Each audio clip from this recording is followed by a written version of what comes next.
নবীকে দেখার জন্য গর্তের পিপিলিকা পর্যন্ত আরজি পেশ করে, হে আল্লাহ, রহমতের নবীর একটা নজর দেখার সুযোগ করে দাও।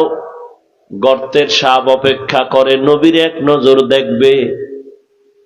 রহমতের নবী রাস্তা দিয়া যখন চলতেন, দুপার্শ্বের গাছগুলো নত হয়ে নবীরে সালাম দিত। সুবহানাল্লাহ আসে না? সারাদিন বিড়ি টানো, সুবহানাল্লাহ বলবা কেমনে? যেই গীবত গালাগালি জবানে করো, মিথ্যা কথা বলো, ওই জবানে সুবহানাল্লাহ কেমনে আসে?